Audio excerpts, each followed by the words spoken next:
მოგესალმებით, ვიწყებთ პოდკასტების სერიას, რომელიც მთლიანად მიეძღვნება სტომატოლოგიას და ვფიქრობ, თანაბრად საინტერესო იქნება როგორც პაციენტებისთვის, ასევე ჩვენი კოლეგებისთვის.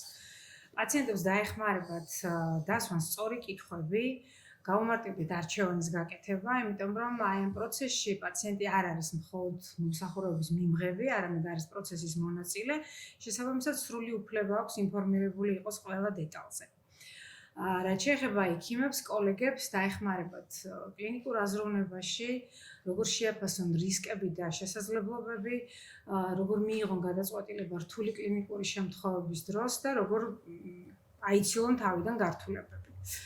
მე გახლავართ მარიკა კუბლაშვილი, მედიცინის აკადემიური დოქტორი, ქირურგი, იმპლანტოლოგი და ალბათ არც მქონდა უფლება, რომ პოდკასტის პირველი სერია არ მიმეძღვნა დენტალური იმპლანტაციისთვის და ვფიქრობ, ერთ-ერთი ყველაზე საინტერესო და მნიშვნელოვანი საკითხისთვის ეს არის პაციენტის პირველი ვიზიტი ექიმთან, პირველადი კონსულტაცია და მკურნალობის დაგეგმარება.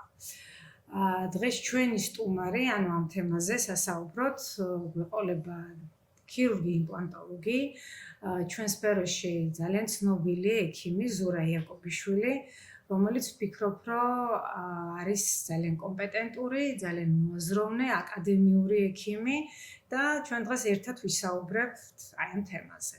მოგესალმებით ზურა კიდევ ერთხელ. მე ვფიქრობ, რომ ჩვენი პროფესია საკმაოდ რთულია, მოითხოვს საკმაოდ დიდ ემოციურ, ინტელექტუალურ რესურსს და ფიზიკურსაც ალბათ. და განსაკუთრებით მნიშვნელოვანი და საპასუხისმგებლო არის პირველადი კონსულტაცია, პირველი ვიზიტი პაციენტისა ექიმთან. როგორ ფიქრობ, რას ნიშნავს შენთვის პაციენტის პირველი კონსულტაცია? ეს მხოლოდ დიაგნოსტიკაა თუ გაცილებით უფრო მეტი? მოგესალმებით, მივესალმებით თქვენს მსმენელს, მაყურებელს, პაციენტს, მომავალ პაციენტს, ჩვენ კოლეგებს, უფროს კოლეგებს, უმცროს კოლეგებს, მოკლედ იმედი მაქვს, რომ ეს პოდკასტების სერია, რაც წამოიწყეთ, ძალიან დიდ აუდიტორიას მიწვდება და ზოგადად შემეცნებითი ხასიათისაა დარწმუნებული ვარ და ეს კიდევ უფრო მზარდი იქნება აუდიტორიისთვის და ცნობიერების ამაღლებისთვის, როგორც პაციენტებისთვის, ისე კოლეგებისთვის. განსაკუთრებით ალბათ აქცენტი მაინც იქნება დამწყები კოლეგებისთვის, რომლებიც აი ეხლა იდგავენ ფეხს და ძალიან მიხარია, რომ მეც ერთ-ერთი მონაწილე ვიქნები ამ პოდკასტების და მადლობა თქვენ მოწვევისთვის. მადლობა სტუმრებს. რაც შეეხება შეკითხვას, პირველივე შეკითხვას, ეს არის ძალიან მნიშვნელოვანი საკითხი, იმიტომ რომ ექიმის და პაციენტის ურთიერთობა, პირველი ურთიერთობა ყალიბდება ზუსტად პირველი კონსულტაციისას. რამდენად დამაჯერებელია ექიმი, რამდენად დარწმუნებულია ის თავის პროფესიონალიზმში, ეს ყველაფერი აი პირველი 5 წუთის მანძილზე ჩანს აბსოლუტურად პირველივე კონსულტაციისას. ამიტომ თქვენი სიტყვა-პასუხი, ურთიერთობა, დამოკიდებულება პაციენტთან, ვინც არ უნდა იყოთ დამწყები თუ ცოტათი უფრო გამოცდილი ექიმი, მე მგონია, რომ აი პირველ 5 წუთში უნდა მოახდინოთ თქვენ ის საჭირო ეფექტი, რომ პაციენტს გაუჩნდეს ნდობა. იმიტომ რომ აი ძალიან ხშირად მქონია მე პირადად ჩემი კარიერის და გამოცდილების მანძილზე რომ პირველი ნდობა პაციენტის თუ ვერ მოიპოვე, მე ძალიან რთულია აი მე ისეთი რთული манипуляცია ჩაატარო, რომელიც მოითხოვს როგორც მოგიხსენებათ 3, 4, 5, ზოგჯერ 10 და მეტ ვიზიტსაც, ხო?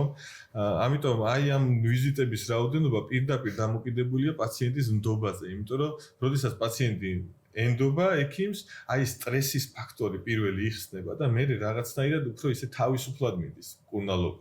როდესაც ეს ნდობა არ არის და ნდობა უბრალოდ რეკომენდაციაზეა დაფუძნებული, უბრალოდ ვიღაცამ უთხრა რომ მე კმაყოფილი ვარ, აი ცოტა ისეთია. ყველა ეტაპზე ეჭვის ფაქტორი მოქმედებს ხოლმე რაღაცნაირად. საკმარისი მხოლოდ რეკომენდაცია და ანუ ვიღაცის აზრით, ესე ვთქვათ, კარგი ექიმთან მისვლა. მე თუ მკითხავთ, არადროს არ არის საკმარისი მხოლოდ ესე რეკომენდაცია, იმიტომ რომ ვიღაცისთვის კარგი არ ნიშნავს მაინც და მაინც რომ შენთვისაც კარგია.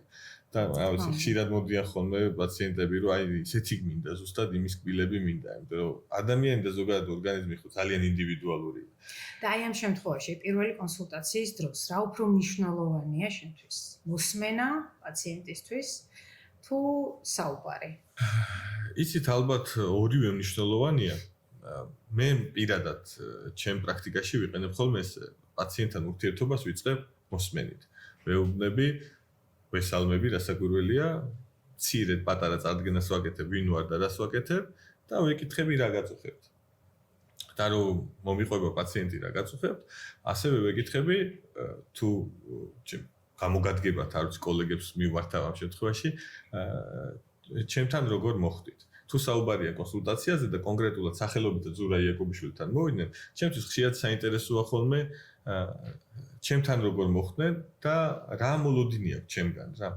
იმიტომ რომ ძალიან მნიშვნელოვანია ხოლმე, ძალიან საფრთხილოა და ესეთია ატრიგერებს ექიმს, გამოცდილ ექიმს, როდესაც ეუბნებიან რომ იცით მე ვიყავი რამდენიმე ექიმთან, თავში უკმაყოფილო რამდენიმე ექიმთან და აი თქვენი თავი მითხრეს, მირჩიეს და აი თქვენ ხართ ის ადამიანი, რომელმაც მე უნდა გამიყვანოს ფრონტს და თქვენ უნდა იყოთ ჩემი ხსნელი და გადამჩენელი. ეს პირველ რიგში გამოუცდელ ექიმებს მივმართავ აქვე, რომ პირველ ერთის შეხედვით ეს თითქოს და ქსიამონებს რაღაცნაირად თითქოს შენ ეგოს ეხება და შეგაქვა ადამიანმა, მაგრამ აქ არის ხოლმე ზოგჯერ იმალება ძალიან ისეთი მახე, იმიტომ რომ როგორც წესი არის ხოლმე ძალიან რთული პაციენტი, არის ხოლმე რაღაცა უფრო ფსიქოემოციური ფონი, ვიდრე რეალურად ფიზიკური რაიმე სირთულე ისეთი რომ სხვა ექიმი მოერიოს ამას, ამიტომ ძალიან მნიშვნელოვანია ხოლმე მოსმენა პირველ ეტაპზე პაციენტის საერთოდ უნდა იყოს ცოტათი დაკვირვებული, ცოტათზე მეტად დაკვირვებული ექიმიც და პრინციპში პაციენტიც. უნდა ვისწავლოთ მოსმენა, გაგება, აღქმა, ვისთან გვაქვს ურთიერთობა, რა სირთულესთან გვაქვს ურთიერთობა, იმიტომ რომ ზოგჯერ კბილი არ არის საკმარისი. ექიმობა არ ნიშნავს მაინც და მაინც რომ მხოლოდ კბილს უნდა ვუმკუნალოთ, ზოგჯერ საჭიროა უბრალოდ კარგი მოსმენა, საჭიროა კბილის საუბარიც და აი ამის ფონზე მე ისევ ყალიბდება აი ეს ნდობა და მე დგება მკურნალობა ჩემი აზრით კარგი და ნორმალური, იმიტომ რომ თუ არ მოусმინი ადამიანს და არ გაიგე მისი პრობლემები, კიდევ ვიძახი შეიძლება იყოს ეს ფიზიკური მიღმა, შეიძლება იყოს ფსიქოლოგიური პრობლემაც და ძალიან ხშირად ყოფილა და დამეთანხმებით ალბათ თუ ფსიქოლოგიური პრობლემაც მოგვიგვარებია და არაერთხელ, ხო? პირველ რიგში ვფიქრობ, რომ სტომატოლოგი პირველ რიგში ძალიან კარგი ფსიქოლოგი უნდა იყოს, იმიტომ რომ ჩვენ არ გვიწევს პაციენტთან ხანმოკლე ურთიერთობა. გვაქვს საკმაოდ ისეთი მრავალჯერადი ვიზიტები, ხანგრძლივი ურთიერთობა და ნდობის მოპოვება არის უნიშნულოვანესი იმისთვის, რომ ეს პროცესი მკურნალობის იყოს შედეგიანი და შედეგზე ორიენტირებული და გარდა ამისა, იმპლანტაციის პაციენტი ან რეალურად არის ჩვენი მთელი ცხოვრების პაციენტი. მასთან ურთიერთობა ჩვენ გვიწევს ძალიან ბევრი წლების განმავლობაში. ამიტომ ნდობის მოპოვებას, მოსმენას ძალიან დიდი მნიშვნელობა აქვს გეთანხმები და ასევე დამაჯერებელ საუბარს იმისა, რომ პაციენტმა მიიღოს გადაწყვეტილება, გახდეს თუ არა შენი პაციენტი. თავისთავად, ან სადაც არ უნდა მიხვიდეთ. გულზე ხელი რომ დავედოთ და ყველამ თქვა ადამიანს რომელსაც შეატყობთ რომ თავისივე ნათქვამში ეჭვიებარება და ეს როდესაც თქვენ ჯანმრთელობას ეხება და როგორ წარმოუდგენია ჩვენ გვაუწყდება ხოლმე ზოგჯერ ექიმებს რომ ჩვენ ვიცით რეალურად იქ რა ხდება და რამდენად სახიფათოა კი არა და საერთოდ არაა სახიფათო დღეს ხო იმპლანტაცია ალბათ ამ თემაზეც ვისაუბრებ ჩვენ მაგრამ ვასწრებ შეიძლება მოვლენებს მაგრამ საერთოდ არ არის ხო სახიფათო იმპლანტაცია და ამ დროს პაციენტს მოლოდინი აქვს რაღაც სასწაულის ხო ტბის ვალი უნდა გაიბურღოს რაღაც უნდა მოთავსდეს უცხო სხეული და აი ამს ყველაფერი ფიქრებს მიყავს აბსოლუტურად შეიძლება სხვა მიმართულებით და ამ სტრესს რომ ემატება პლუს ექიმი რომელიც თავისთავში არ არის დარწმუნებული მე ადგე და გააღო პირი და ვიღაცას დაუჯდე და უთხრა რომ იცით რა არაუშავს არაა დარწმუნებული რომ მოდი მაინც გავაკეთოთ ისეთია რა ძალიან ავანტიურისტი და რისკიანი ადამიანი თუ არის ალბათ არიწევს ამიტომ ექიმიც უნდა იყოს თავისთავში დაჯერებული და პაციენტიც უნდა იყოს ისეთი. გეთანხმები, იმიტომ რომ პირველ რიგში ექიმს უნდა სჯეროდეს ალტერნატივების იმკურნალობის გეგმის, რასაც თავაზობს პაციენტს, რომ დააჯეროს, ანუ თავდაჯერებულობა. სხვა სფერო დააჯერებს შენ თუ არ გჯერა საკუთარი თავის. გამოცდილებასთან ერთად ახალგაზრდა ექიმებო მინდა ისევ ხაზი გაუსვა, ეს ყველაფერი მოდის, თავიდან ერთიან არ მოდის. თვითდაჯერება, თვითკმაყოფილებაში არ უნდა გადაგვივიდეს, რასაკვირველია, იმიტომ რომ სტომატოლოგი და ზოგადად ექიმი არ უნდა დაგვაუწყდეს, რომ არის მუდმივად მზარდი. შარშანდელი გაიდლაინი წელს ზოგჯერ ითვლება ხოლმე, რომ უკვე მოძველებულია. ამიტომ ჩვენი პროფესია ის არის მუდმივად განვითარებადია და ტექნოლოგიებთან შეჭიდულია და ამიტომ რაღაცას 2 წლის წინ რო თავდაჯერებით ვიძახდით, რომ ეს რაღაც ესე მუშაობს, 2 წლის თავზე შეიძლება აღარ მუშაობდეს. ამიტომ თავდაჯერებულობა მოდის ცოდნასთან, განათლებასთან ერთად, ამიტომ უბრალოდ თავდაჯერებულობა საკმარისი არ არის, ამას თუ ზურგს არ უმარგებს ცოდნა, განათლება, გაიდლაინები, თანამედროვე მიდგომა, ტექნოლოგიები, ამიტომ მარტო ექიმზეც არ არის, კლინიკის ხელმძღვანელებზეც მინდა ამ შემთხვევაში პატარა ის გავაკეთო რემარკასავით, რომ საჭიროა ტექნოლოგიურად კლინიკა იყოს მომზადებული რთული პაციენტების სამკურნალოდ. დღეს უბრალოდ კარგი ექიმობა არ არის საკმარისი. კარგი კონსულტაცია მნიშვნელოვანია, კარგი ექიმობა მნიშვნელოვანია, მაგრამ ამას ჭირდება პლუს ცოტა ტექნოლოგიებით მხარდაჭერაც, რომ რა თქმა უნდა, მაგრამ ნახე ზურა ამ ტექნოლოგია აუცილებელია მით უმეტეს თანამედროვე ეპოქაში, ციფრულ სამყაროში. თუმცა ხშირ შემთხვევაში ტექნოლოგია როგორ ფიქრობ, ინსტრუმენტია ექიმის ხელში? რასაკვირველია. ნებისმიერი რამე ეს არის მხოლოდ ინსტრუმენტი ექიმის ხელში. ნებისმიერი რამე. ბუნიკი სავარძელი რაშიც პაციენტი ხდება, ხო? აი შენ არ ფიქრობ, რომ ზოგჯერ შესაძლებელია, რომ აი პროფესიონალის ხელში საკმაოდ ცუდი ტექნოლოგიაც, ცუდმა ტექნოლოგიამაც იმუშაოს, ხო? პროფესიონალის ხელში რასაკვირველია. მუშაობს თითქმის ყველაფერი. თუმცა პროფესიონალის ხელში და პლუს კარგი ტექნოლოგია ისეთ საოცრებას გააკეთებს. ის უკვე საოცარ შედეგს, ხო? კი. ამიტომ მარტო ტექნოლოგია და იმედო. დღეს აღარ არის ის დრო, რომ არავნო პრინციპიდან გამოვიდეთ. დღეს არავნო არ არის საკმარისი. დღეს ცხოვრობთ ერაში, სადაც ხელოვნური ინტელექტი ძალიან მალე წალეკავს სამყაროს. და ხელოვნური ინტელექტი მოქმედებს მათ შორის ჩვენ პროფესიაზე და ძალიან ისე ძლიერად. ხელოვნური ინტელექტი ბოლო პერიოდში ჩვენი საერთო პაციენტებიდანაც რამდენჯერ ყოფილა პაციენტი მოსული და ChatGPT-ს ან რაიმე სხვა ხელოვნური ინტელექტს ესაუბრება და ეკითხება, რომ იცით რა, ესეთი კონსულტაცია გამიწიეს და მითხრეს ესეთი დიაგნოზი დამისვეს და აპირებენ აი ასეთ კურნალობას.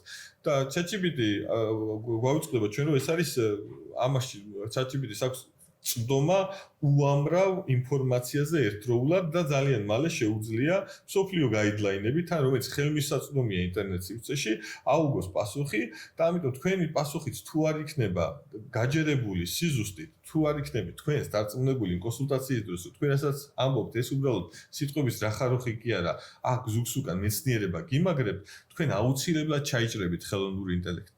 ამიტომ რაში შეიძლება რომ დაგეხმაროს ხელოვნური ინტელექტი თუნდაც დიაგნოსტირების დროს, ანუ ჩვენ დღევანდელი თემაც ხო დიაგნოსტირება, პირველადი კონსულტაცია. ხელოვნური ინტელექტი გეხმარება, გიჩქარებს, მოკლე გზებს გაჩვენებს, მაგრამ ხელოვნური ინტელექტიც ცდება. და ამიტომ ჭირდება ამას უკვე გამოცდილი ექიმი და მცოდნე ექიმი, რომ ხელოვნური ინტელექტი გამოიყენოს როგორც მისდასასიკეთოდ, როგორც ინსტრუმენტი, რომ მოკლე გზა ნახოს პაციენტის კურნალობამდე და არა ერთადერთი უპირობო ალტერნატივა. მე მაგალითად პროფესიონალი არ ვარ, მე არ ვარ ორთოდონტი. პროფესიონალი ვარ, უბრალოდ პროფესიონალი ორთოდონტი არ ვარ.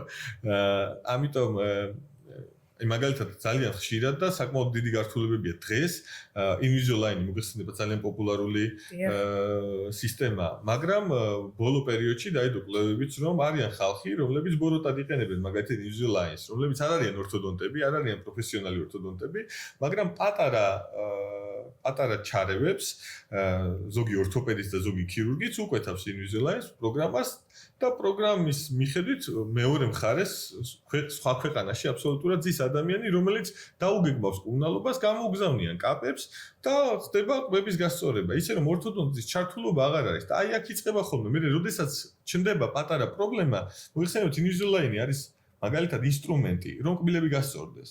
მაგრამ ზოგჯერ Invisalign საკმარისი არ არის და ზოგჯერ ჭირდება Invisalign და მცირეზე, მაგრამ ბრეკეტზე გადასვლა. ამას პროფესიონალი მიხვდება, როდის გადავიდეს, მაგრამ ხელოვნური ინტელექტი ამას უკვე ვეღარ ხდება. და იქ თუ ადამიანის ჩართულობა არ იქნა, მერე აწყდება პაციენტი პრობლემებს. ამიტომ უნდა გამოვიყენოთ ხელოვნური ინტელექტი, როგორც ჩვენთვის, რომ მოკლე გზა ვნახოთ და რაღაც მაქსიმალური კომფორტი შეუქმნათ პაციენტს და პლუს ამას იყოს მაღალი სიზუსტე. მაგრამ არ შეიძლება მივენდოთ მათ ყველაფერში. ეს დამწყები ექიმებისთვის, იმიტომ რომ მოგეხსენებათ ალბათ, რომ დიაგნოსტიკაში უმნიშვნელოვანესი ასპექტი არის რადიოლოგიური კვლევა და აი ეს ნიუანსები, შესაბამისად აი ამ კუთხით საკმაოდ დიდ დახმარება შეიძლება გაუწიოს თუნდაც დამწყებ ექიმებს აი ამ ანალიზის გაკეთებაში ხელოვნურმა ინტელექტმა, თუმცა ემოციურ ნაწილში, ანუ პაციენტის სურვილების, მოთხოვნების და ასე შემდეგ, ანუ განჭურეტა და გათვლა და ანალიზი, რა თქმა უნდა გააკეთოს ექიმმა და გადაწყვეტილებასაც იღებს პირველ რიგში. გეთანხმებით აბსოლუტურად. ამიტომ საწყის ეტაპზე მნიშვნელოვანია უბრალოდ ყველაფერს უნდა ზოგადად როგორც ქვეყანაში ისევე ჩვენ მედიცინის სფეროში და საერთოდ ჩვენი პრობლემები იწყება საიდან რომ კრიტიკული აზროვნების ნაკლებობა აუცილებლად სადღაც რაღაც შედეგს გამოიწვევს. ამიტომ ყველაფერს უნდა მივუდგეთ კრიტიკულად. ყველა ნაწილს უნდა ვსწავლობდეთ და ვიკვლევდეთ რატომ და როდის გამოვიყენოთ. არ შეიძლება მუდმივად ასკანერებდე პირის გულს. ზოგჯერ ანაბეჭდია საჭირო. უნდა აფასებდე პლუსებს და მინუსებს. ისე რომ ერთი გადაწყვეტილება ყველა სიტუაციისთვის რა თქმა უნდა, რეცეპტი არ არსებობს. ამიტომაც არის ცოდნა, თეორიული ცოდნა, აუცილებელი რომ ექიმს კონდეს ანალიზის უნარი და აი კონკრეტულ რთულ სიტუაციებში მით უმეტეს სწორი გამოსავლის მოძებნის შესაძლებლობა. ზურა, აი ესეთი კითხვა მექნება, აი დაგეგმარება ალბათ არის ფუნდამენტი მკურნალობისა და რამდენად მნიშვნელოვანი, ანუ საბოლოო შედეგს რამდენად განსაზღვრავს სწორად დაგეგმარებული მკურნალობა. ჩემი აზრით პირდაპირ პროპორციული აბსოლუტურად. რასაკვირველია გეგმები იცვლება. მედიცინა და სტომატოლოგიაც, როგორც მედიცინის ერთ-ერთი დარგი, არ არის მათემატიკა და არ არის ორჯერული, არასდროს 4 არ არის სუსტი მეცნიერება, ჩვენ და სამწუხაროდ. ზოგჯერ იდეალურად გააკეთებ ყველაფერს და ორგანიზმია და რაღაც მექანიზმი ერთვება, განსაკუთრებით ქირურგიაში ისეთი, რაზეც წარმოდგენა არ გაქვს და ვერ გათვლი ფიზიკურად. დღეს არის რაღაც პროგნოზირებადი, მაგრამ მაინც ზოგჯერ არის ორგანიზმი, რასაც ვერ თვლის ექიმი. თუმცა დაგეგმარება ამ ყველაფერს ძალიან ბევრ რაღაცას გარიდებს თავიდან. ამიტომ მნიშვნელოვანია რომ სწორი დიაგნოსტიკა, გეგმის შედგენა და დღეს მოგეხსენებათ იმპლანტაციაში განსაკუთრებით არის საბოლოო რეზულტატიდან გამოსული იმპლანტაციაც და ეგრეთ წოდებული prosthetic guided surgery, ხომ? ანუ პაციენტის სურვილიდან ამომავალი სწორედ შედგენილი მკურნალობის გეგმა და საბოლოო ჯამში არის ეს რეზულტატი. ანუ პაციენტი ჩვენთან მოდის რისთვის? იმპლანტისთვის არ მოდის, ხო? იმპლანტი რეალურად არის რა? ჭანჭიკი. იარაღი, ინსტრუმენტი, იმისა რომ ჭანჭიკი, ინსტრუმენტი, რომ ბოლოს მივცეთ რა, რომ პაციენტს აქვს დანაკლისი კბილის, პოპულარულ ენაზე რო ვთქვათ, და დანაკლისი კბილის ნაცვლად უნდა რომ მქონდეს ისევ კბილი. ანუ რეალურად პაციენტი ჩვენთან მოდის არა იმპლანტის გასაკეთებლად, არამედ იმისთვის, რომ კონდეს კარგი, ფუნქციური, ესთეტიურად მისაღები ეჭვეჭვითი აპარატი, რომ კონდეს მოწესრიგებული, როგორც ესთეტიურად, ისე ფუნქციურად გამართული. ხო? ამიტომ თუ ჩვენ გამოვალთ იმპლანტაციიდან საწყის ეტაპზევე, მეს და თქვენც გვინახავთ ძალიან ბევრი იმპლანტი, რომელიც შესანიშნავად ინტეგრირებულია როგორც იმპლანტი, მაგრამ ზოგჯერ ზედ პროთეზირება შეუძლებელია. ანუ კბილს ვერ გააკეთებ ზევიდან, იმდენად არასწორი მიმართულებით დგას. ამიტომ მნიშვნელოვანია, რომ ხშირად არის და გვიწევს, რომ პაციენტს უარიც უთხრათ, რომ იცით რა, თქვენ შემთხვევაში იმპლანტაცია არ გამოვა, იმიტომ რომ წლების მანძილზე იმდენად არის დეფორმირებული, თქვათ, თქვენი ქსოვილები, რომ იქიდან ის შედეგი თქვენ რა მოლოდინის გაქვთ, ვერ მიიღწევა, ან ვერ მიიღწევა მარტივად. ხო? ამას შეიძლება ჭირდება დამატებითი ოპერაციები, სხვა მიდგომა, ცოტა მულტიდისციპლინარული და მერე შეიძლება რაღაცა შედეგი დავდოთ. ამიტომ მნიშვნელოვანია რომ მოლოდინი რა აქვს ვიცოდეთ პაციენტს, მერე ვიცოდეთ რომ ჩვენ სად შეგვიძლია ამ კბილის მოთავსება და ის კბილი იმ კბილს შესაბამისად იმ იმპლანტს შეუწყობთ თუ არა. ამიტომ აი ამ ყველაფრის წინასწარცოდნაა მნიშვნელოვანი და სწორი დაგეგმარება. აი და ესეთი რაღაც მინდა კიდე გითხო ზურა, ანუ ზუსტად ძალიან ხშირად ჩვენს რეალობაში არის ხოლმე პრობლემები, როდესაც პირიქით ხდება დაგეგმარება, ანუ არა იწყება დაგეგმარება საბოლოო კონსტრუქციით, ანუ რა ორთოპედიული კონსტრუქცია შევთავაზოთ პაციენტს. არამედ ქირურგიული ნაწილით, როდესაც ქირურგი გეგმავს იმპლანტაციას, იქ სადაც საუკეთესო ადგილია სიტყვაზე ვთქვათ იმპლანტების პოზიციონირებისთვის და არ ითვალისწინებს ორთოპედიას. აი ამ შემთხვევაში ხშირად პაციენტი ხდება ხოლმე ექიმის ამბიციების მსხვერპლი. ანუ რაღაც კონკრეტული შედეგის მისაღებად შესაძლებელია რომ მან პაციენტმა გაცილებით უფრო რთული გზა განვლოს, ბევრი ქირურგიული ჩარევით, რაც საბოლოო ჯამში რა თქმა უნდა აზარალებს პირველ რიგში პაციენტს. ანუ ჩვენთან პაციენტი მოდის იმისთვის რომ კბილები გაიკეთოს, ხო? წეღანას თქვი და არა რაღაც კონკრეტული რაოდენობა იმპლანტების ჩასასმელად. ამიტომ თუ ჩვენ იგივე შედეგის მიღწევა, შეგვიძლია გაცილებით უფრო მარტივი გზით.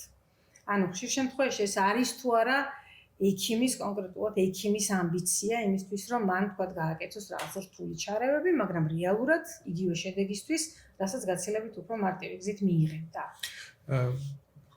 კი, გეთახმებით პრინციპში როგორ არის იცით რომ გამოცდილ ქირურგებს აქვთ ხოლმე დამოკიდებულება და მიდგომა რაც უფრო მეტად გამოცდილი ხარ, ზოგჯერ რაღაც ეტაპებს ტოვებ.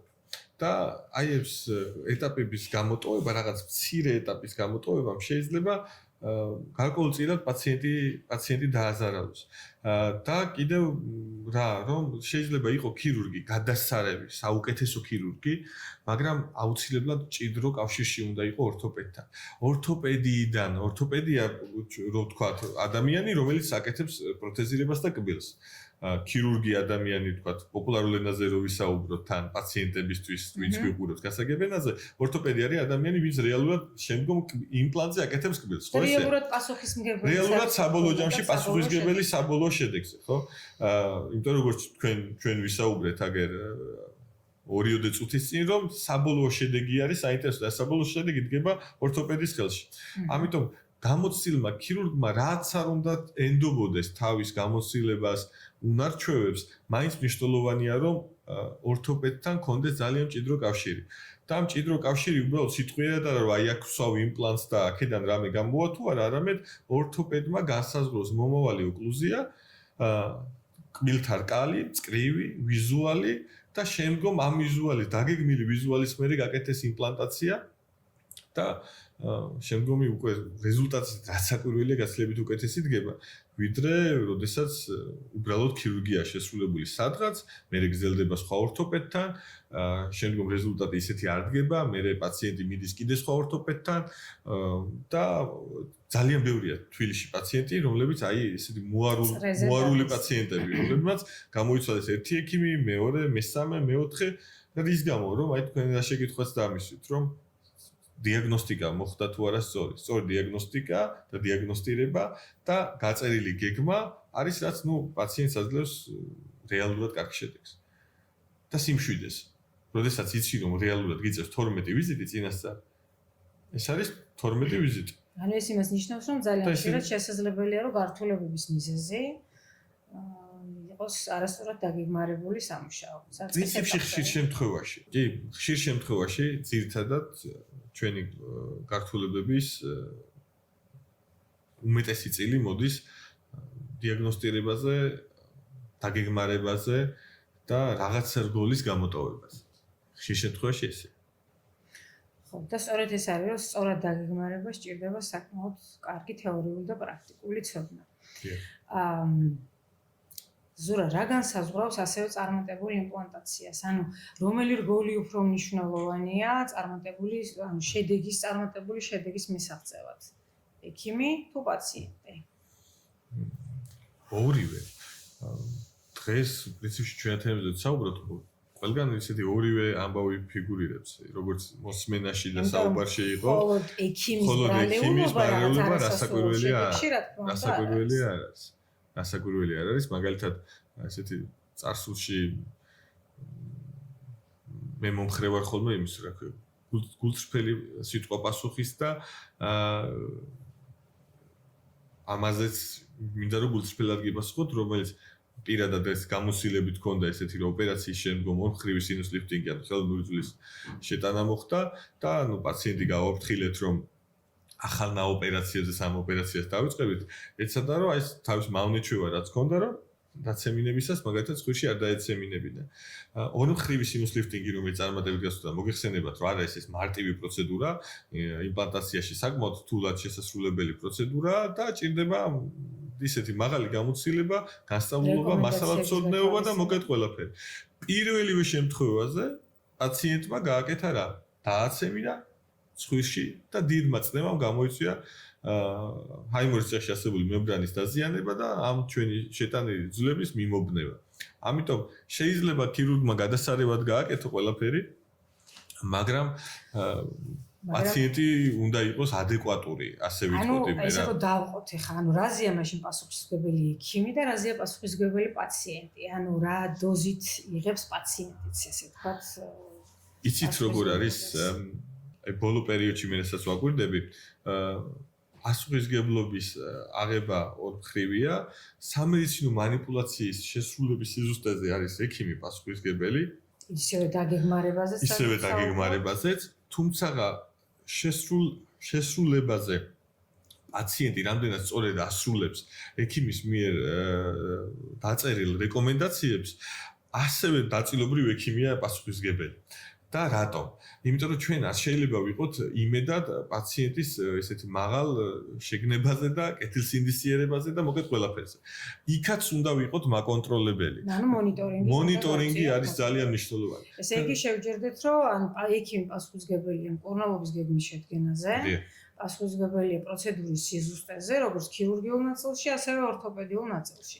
ანუ მე ესეთ სტატისტიკა მაქვს სხვათა შორის, რომ საწყის ეტაპზე, პირველ ეტაპზე დაახლოებით ექიმის ბრალეულობა არასასრულ შედეგში, ესე ვთქვათ, არის დაახლოებით 70-80%. აი შემდგომ პერიოდში უკვე, ანუ კონსტრუქციის ექსპლუატაციის პერიოდში, ესე ვთქვათ, დაახლოებით თანაბრდება ბრალეულობები 50-50. ანუ შემდგომ უკვე რამდენად სწორად იცავს პაციენტი რეკომენდაციას, რამდენად დროულად მიმართავს ექიმს ზუსტად აი ამ მონიტორინგის, ესე ვთქვათ, პერიოდში. და ასევე ძალიან ბევრი ფაქტორი სხვა არის თანხლები, დაავადებები და მდგომარეობები, რომელიცგანაც რა თქმა უნდა არავინ არ არის დაზღვეული, რომელიც რა თქმა უნდა შეიძლება განსაზღვრელი იყოს. ალკოჰოლთან ურთიერთობა, სიგარეტი პირველ რიგში თამბაქო. ძალიან ხშირად ქონია შემთხვევა და აი მონიტორინგზე რო ქონდა საუბარი, ხო? ჩვენი დასავლეთის ქვეყნების კოლეგა სტომატოლოგები მაგალითად იმპლანტაციაზე საერთოდ ზოგჯერ თავს იკავებენ, როდესაც პაციენტი მწვეველია. და აკეთებენ მონიტორინგს, პაციენტს ამოწმებენ, ერთი თვის მანძილზე ასრულებს თუ არა რეკომენდაციებს და არის თუ არა უკვე არ ამწეველი. შემდგომ მერე აკვირდებიან, რომ 3 თვის თავზე პაციენტი თუ იცავს ჰიგიენას ისე როგორც ექიმის მიერ არის მისთვის გამოწერილი და აი შემდგომ ხდება ხოლმე უკვე იმპლანტაცია, იმიტომ რომ პაციენტს აჩვევენ რეალურად სწორ ურთიერთობას თავისივე პირის გულთან, მოვლას და შემდგომაც აკონტროლებენ, რომ იმპლანტაციის შემდეგ ერთი თვის მერე კონტროლზე რომ მოვა პაციენტი, იქ ხო შემთხვევით არ აღმოაჩენენ თამბაქოს მიერ დატოვებულ პლას და ამას ექიმები პოულობთ და პოულობთ ძალიან მარტივად. და საკმარისია რომ ეს ექიმმა აღმოაჩინოს ამ შემთხვევაში საგარანტიო პირობები იხსნება. ანუ ექიმი იხსნის ხოლმე ზოგჯერ პასუხისმგებლობას წარუმატებლობის შემთხვევაში შედეგებზე რა შედეგების დადგება. რეალურად იმიტომ რომ ყველაზე დამღუპველი იმპლანტისთვის და არა მარტო იმპლანტისთვის, რა თქმა უნდა, კბილისთვისაც ეს არის ცუდი ჰიგიენა და განსაკუთრებით იმპლანტისთვის, იმიტომ რომ დამცველობითი ფუნქციები, რომელიც ჩვენ საკუთარ კბილს აქვს, ისეთი ხარისხობრივი არ აქვს იმპლანტს. ამიტომ იმპლანტს გაცილებით უფრო მეტი მოვლა ჭირდება, ვიდრე საკუთარ კბილს. საკვირველია. ზურა ამ საუბრიდან გამომდინარე, შენი აზრით შესაძლებელია თუ არა ურჩი პაციენტის, ანუ პაციენტის, რომელიც არ ასრულებს ექიმის რეკომენდაციას. ანუ ესეთი პაციენტის შემთხვევაში, აი საუკეთესო ექიმად წააგოს ბრძოლა, არ მიიღოს ის შედეგი. აუცილებლად. ღრმად ვარ დარწმუნებული, ყველა ვარიანტში წააგებს ექიმი, გამოცდილი ექიმი პაციენტთან, რომელიც არ ასრულებს რეკომენდაციებს. ქირურგი განსაკუთრებით, იმიტომ რომ ორგანიზმის რეაქცია იმპლანტაციის შემდგომ არის მნიშვნელოვანი და პირველადი შეხორცების ფაზას, როდესაც გადის პაციენტი, ამ დროს აი მაგალითად ნიკოტინის როლზე, ხო, რა არის ნიკოტინი, კუპრი და სიგარეტის მოწევას, რატო მაინც და მაინც რატო ვითხოვთ სტომატოლოგები, რომ სიგარეტი არ მოწიოს პაციენტმა, განსაკუთრებით საწყის ეტაპზე იმპლანტაციის შემდგომ, ხო, რომ ვასკულარიზაციის პრობლემა, ანუ კაპილარები მცირე სისხლძარღვები, რომლებიც უნდა ჩაიზარდნონ იქ, სადაც უნდა ჩაიზარდნონ, რომ მოხდეს კვება და კვების მიწოდება ჭრილობისთვის, ორგანიზმისთვის, რომ შეხორცდეს რაღაც, ამ ყველაფრის პერიფერიული ზუსტად იმ კაპილარების ყდომას იწვევს სიგარეტი და თამბაქოს მოწევა. თუმცა მე მაინც ვფიქრობ, რომ ანუ ორთოპედიულ ეტაპზე ჰიგიენის კუთხით გაცილებით უფრო დამღუპველია სიგარეტი, კუპრი. მაგ ეტაპზეც რასაკვირველია. სიგარეტი და კუპრი ყველა ეტაპზე არის გადამწყვეტი ფაქტორი. აი მაგალითად მართვადი დიაბეტის შემთხვევაში პაციენტთან უფრო მეტად შეიძლება იყოს წარმატებული, ვიდრე მძიმე მწევად, ან ეგ ეწოდებულ heavy smoker-ებს, ვისაც ეძახიან, ხო, ყოლოფი და მეტს ვინც ეწევა. იმიტომ რომ არიან მწეველები, მაგალითად, ღერი 2 და ესე ხანდახან ვეწევი. არიან მწეველები, რომლებიც ყოველდღიურად მინიმუმ 20 ღერს და მეც ეწევიან, რომლებიც არიან მძიმე მწეველები და შესაბამისად მათთან შემდგომშიც ნადების მიკრის ადგეზის რასაკვირველია რისკი უფრო მაღალია და შესაბამისად ჰიგიენის დაცვაც უფრო რთულია და სიზარდოს სპაზმის ხარისხიც რასაკვირველია, იმიტომ რომ მოგეხსენებათ ხა ასაკში განსაკუთრებით ხა იმპლანტაცია ძირითადად ხო 18-19 წლის პაციენტებს არ ჭირდებათ იმპლანტაცია გჭირდება 40 წლიდან ზევით, ანუ რო ავიღოთ თქვა სტატისტიკა, ჩვენი კონტინგენტი იმპლანტაციის დროს არის ესე თქვა 40 პლუს ასაკის პაციენტები და მანდ რომ კიდევ ამას ემატება ამ ყველაფერთან ერთად მძიმე მწეველობა, ეს ნიშნავს რომ ადამიანი ისედაც კარგავს რბილის და მაგარი ქსოვილების გარკვეულ ნაწილს ასაკის მატებასთან ერთად, ხო? მცირედზე, მაგრამ ნუ მაინც ამას ემატება პლუს მავნეჩვევები, რომელიც ამას კიდევ ხელს უწყობს. ამიტომ ექიმი რო არ დამარცხდეს, ამისთვის პაციენტიც უნდა იყოს მოტივირებული, რომ მქონდეს რეალურად კარგი შედეგი. არ შეიძლება მხოლოდ ექიმი იყოს მოტივირებული. რაც არ უნდა ფანტასტიკური ადამიანი იყოს და როგორი ალტრუისტული ბუნების პატრონიც არ უნდა იყოს აუცილებლად მოტივაცია ორმხრივი. თანამშრომლობა უნდა იყოს, კი, სიმბიოზური კავშირი არის მნიშვნელოვანი. არ შეიძლება იყოს მხოლოდ ცალი მხარე პასუხისმგებელი ყველაფერზე. რაც არ უნდა ფინანსური მხარე იყოს მამოტივირებელი და რაც არ უნდა დიდი თანხა გადაიხადოს პაციენტმა თავის კუნალობაში, რაც არ უნდა საუკეთესო იმპლანტი ჩაიცვას, რეალურად მოტივაცია სულ სხვა რამეა. რეალურად ჭირდება მოვლა და პატრონობა. აი, ბოლო პერიოდში მოვისმინე ძალიან ისეთი, წარმოიდგინეთ, რომ თქვენ მხოლოდ ერთი მანქანის ყიდვა შეგიძლიათ მთელი ცხოვრების მანძილზე და მხოლოდ ერთი მანქანა უნდა გყავდეთ. იმ მანქანას ხო აუცილებლად მოულით. და რომ წარმოვიდგინოთ, რომ ჩვენი ორგანიზმი მხოლოდ ჩვენ გვეკუთვნის და მხოლოდ შეცვლის საშუალება არ გვაქვს. ამიტომ ამას ხო სხვანაირი მოვლა და პატრონობა ჭირდება. ამას დამატებითი მოტივაცია წესით არც უნდა გჭირდებოდეს, მაგრამ თუ მაინც გჭირდება, მეტი მამოტივირებელი რა გინდა, როდესაც რაც მოგემატება ასაკი, ღეჯვა, ყლაპვა გაგიჭირდება. პირველი კიდე პირისგუს მოწესრიგებულობა არის განსაზღვრელი ფაქტორი ჩვენი კურსდაცლავის ტრაქტის ფუნქციონირების. ამიტომ აქ ამ რგოლში, საწყისი ვერგოლში რაღაცის არაფუნქციონირება იწვევს საბოლოო ჯამში უამრავ პრობლემებს. და ამიტომ ეს არის ყველაზე დიდი მოტივაცია ჩემი აზრით უკვე პაციენტისთვის, რომ პირველი ვერგოლი არ უნდა გამოტოვო. როდესაც პირველი ვერგოლს გამოტოვებს, მეორეს და მესამეზე იქ საუბარიც არ არის.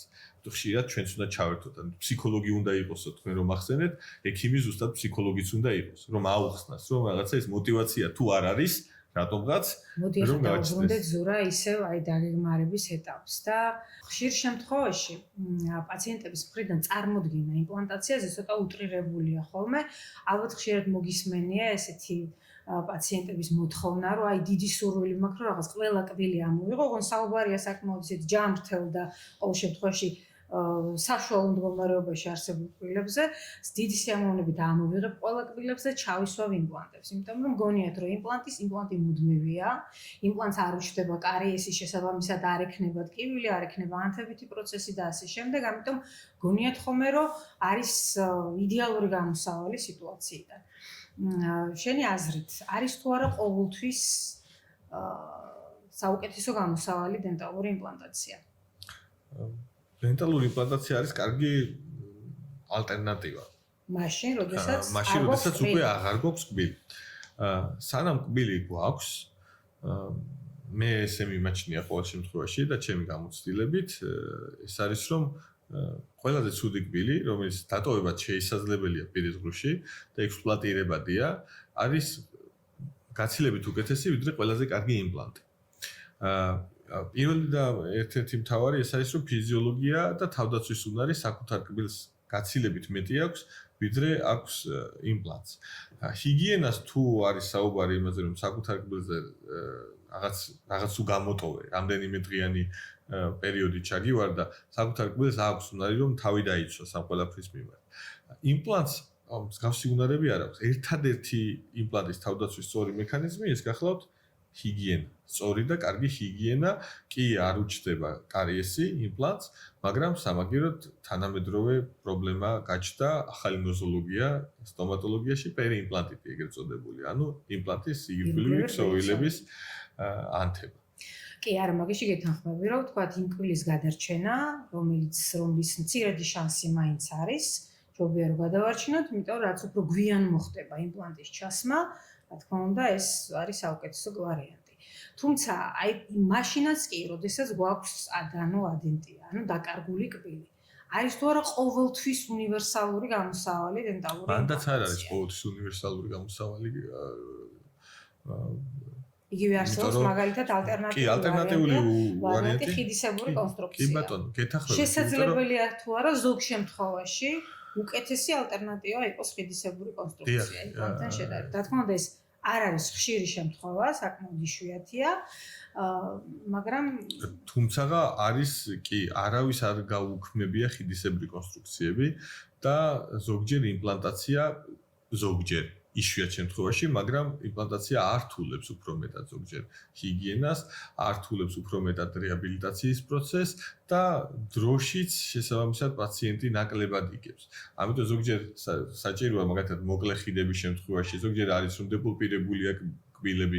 პაციენტი უკვე ატარებდა ხიდისებურ კონსტრუქციას.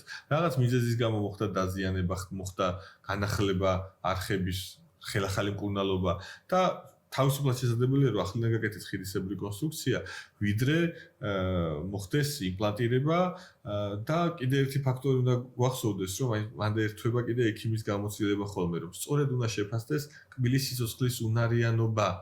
იმიტომ რომ მაგალითად გვინახავს ჩვენ ხო რომ გაკეთდა იმპლანტაცია შემდგომ 1 წელიწადში გამოვიდა მდგომარეობიდან გვერდზე მყოფი კბილი, გაკეთდა იმპლანტაცია, შემდგომ კიდევ 1 წელიწადში გამოვიდა გვერდზე მყოფი კბილი, ისევ იმპლანტაცია და საერთოდ ჯამში გამოვიდა რომ პირის ღრუში რომელიც შეიძლება დაადგენილიყო, თქვათ 6 ან 8 იმპლანტზე, პაციენტს დაჭირდა 14 იმპლანტი, ხო? ან 16 იმპლანტიც გვინახავს პირის ღრუში. ამიტომ მნიშვნელოვანია რომ სწორედ შეფასდეს ეს ნაწილი. თუმცა კი გეთანხმებით, ხიდისებრი კონსტრუქცია არის გამოსავალი, მაგრამ როგორც თქვით ხო, 2x2 არ არის უნივერსალური ალბათ არაფერი არ არსებობს, არც მეთოდი, არც ტექნოლოგია, არც მასალა და არაფერი.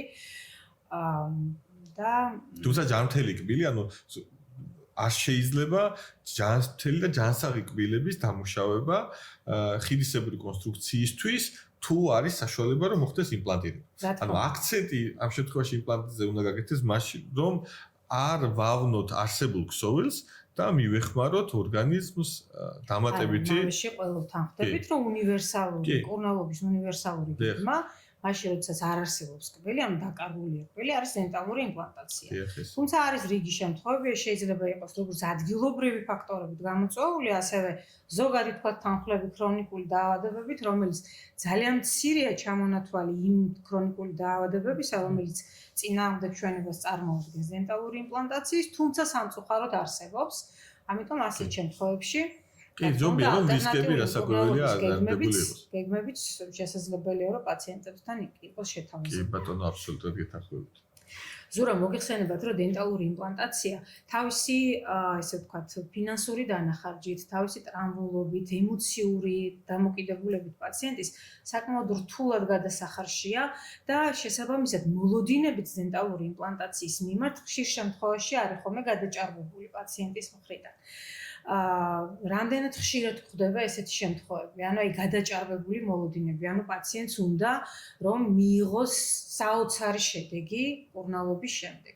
და რას აკეთებ ამისთვის, რომ ეს მოლოდინები იყოს რეალობასთან მიახლოებული?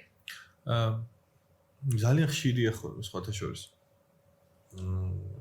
იმპლანტაციაში, ორთოპედიაში ზოგადად მოლოდინები ხშირ შემთხვევაში არის ხოლმე აცდენილი არსებულ რეალობასთან.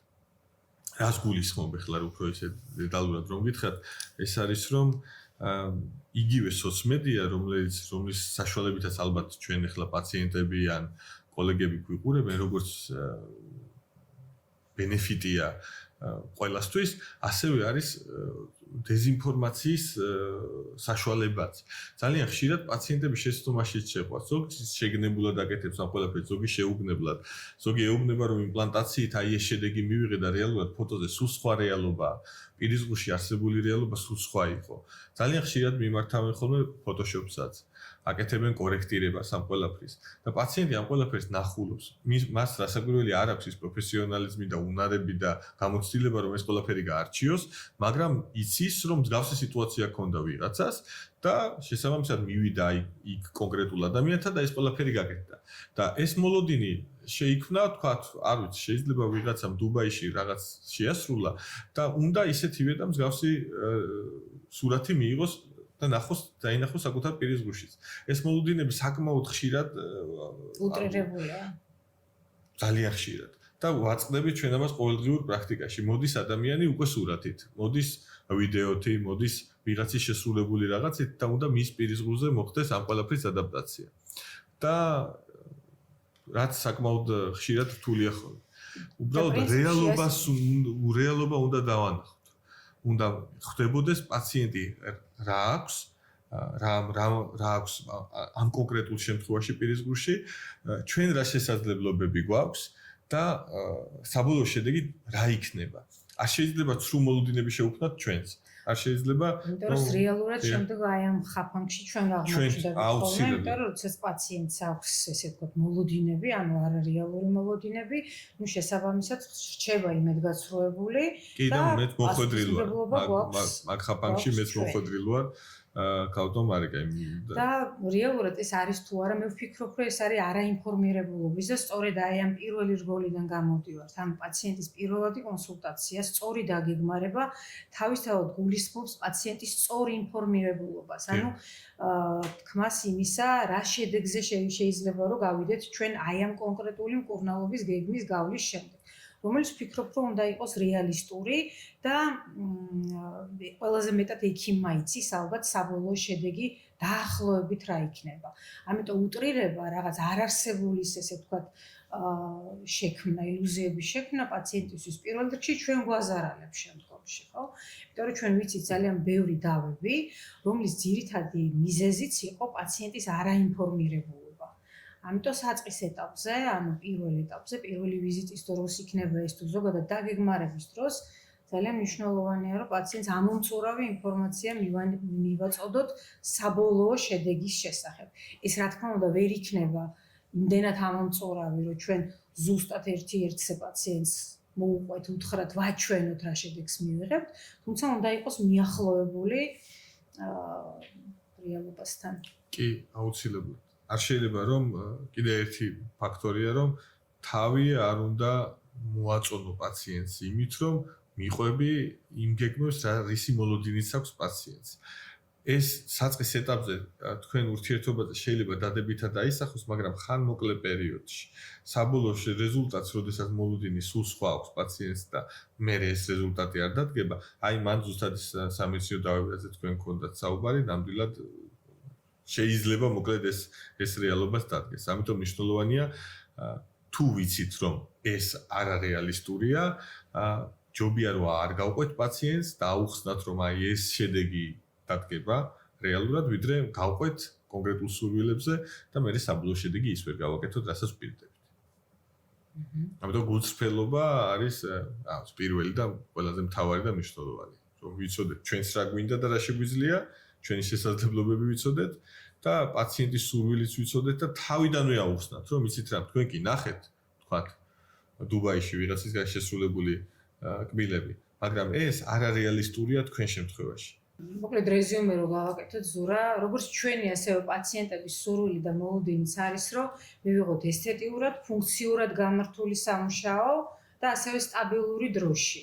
ამიტომ იმისთვის რომ აი ეს რაღაცა მიზანის, ანუ სამი მოთხოვნა შევასრულოთ, აუცილებელია რომ პირველ რიგში ამ პაციენტებსაც რომ მიმართოთ ენდონ პროფესიონალებს, მიიყვნენ ექიმის რეკომენდაციებს და ალბათ საბოლოო ეს შედეგი, ყოველთვის სასურველი შედეგი, მხოლოდ ამ შემთხვევაში იქნება გარანტირებული ურთიერთთანამშრომლობით, ურთიერთპატივისცემით და აი ამ რეკომენდაციების გათვალისწინებით. აბსოლუტურად გეთანხმებით. ყველაფერი ის რაც ჩვენ გვინდა რომ მივიღოთ, რაიმე მაგედან, რაიმე გოლის გამოტოვების შემთხვევაში შედეგი არ დადგება. ან ისეთი შედეგი არ დადგება, რისი მოლოდინიც აქვს ან ექიმს, ან პაციენტს. ამიტომ უნდა მივენდოთ ერთმანეთს, უნდა პატივი ვცეთ ერთმანეთს, უნდა მოусმინოთ, გავითვალისწინოთ, შევასრულოთ რეკომენდაციები და შემდგომ ყველაფერი კარგად იქნება. როგორც ჩვენთვის, ისე ჩვენი პაციენტებისთვის და მე მგონი რომ ქვეყნისთვის. ძალიან დიდი მადლობა ზურა. პირიქით სტუმარი იყავი და ვფიქრობ, რომ ალბათ საინტერესო საუბარი გამოგვივიდა როგორც ექიმებისთვის, ასევე პაციენტებისთვის. წარმატებებს გისურვებ. დიდი მადლობა თქვენ წარმატებები, თქვენ მსმენელს, მაყურებელს, ისევ და ისევ კოლეგებს და პაციენტებს ყველას წარმატებები და ძალიან მიხარია რომ ესეთი წამოწყება არის და გისურვებთ ძალიან ბევრ და კარგ პოდკასტებს მაყურებლებსაც და თქვენს. უმეტესი მადლობა. გემშვიდობებით მომავალ პოდკასტამდე.